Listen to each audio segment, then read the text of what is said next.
Alright, so today we'll be doing the spark plugs and wires on the Impala. And the weird thing is, you have to remove 2 engine mounts to do the back 3 spark plugs. Yeah, who could have guessed that?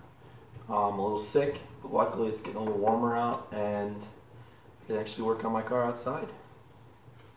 So let's get to it.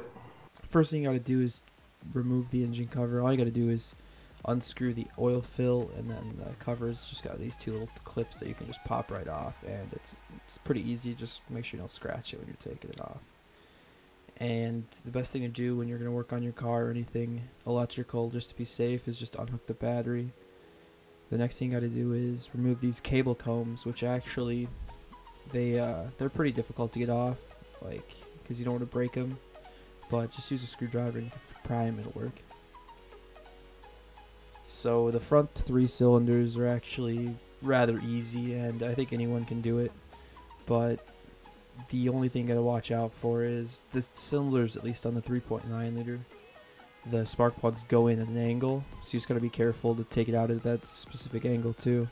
So that's basically it. The first 3 are kind of the easiest, and the back ones, oh, you're in for a treat with those ones.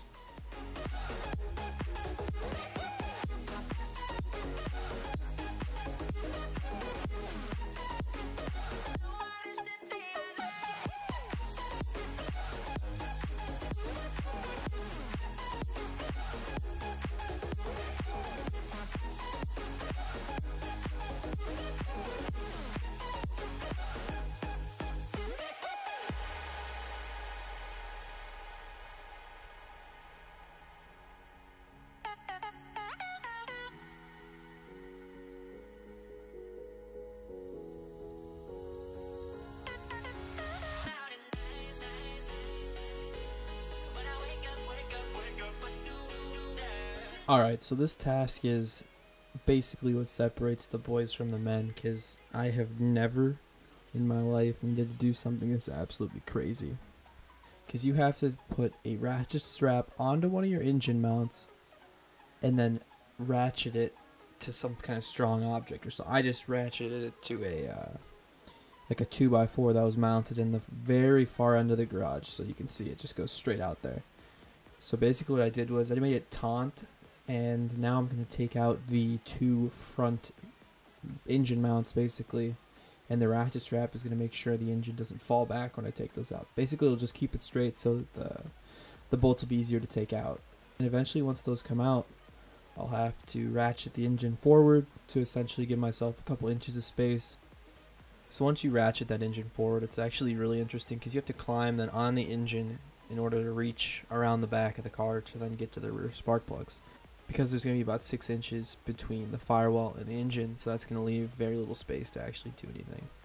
So you want to move that engine as much as you can, and then climb on the engine and reach around it and try to do the best you can. And then after about, I'd say 45 minutes, I was then getting all of them done. I did it mostly on feeling. When you reached around the back of the engine, you could basically feel where the plug went, and then you could follow the wire to the spark plug, and then you could figure out where it was. And after that amount of time, I was able to put it all back together, and then now I'm going through the process of putting it all back, like reconnecting the battery and just cleaning up the wires with those cable combs, putting them back on. Alright, so if you enjoyed this video, please drop a like. This was a little bit more editing because I kind of just left the camera running the entire time and just recorded it. So I'm probably not going to do it this way again, but thanks for watching.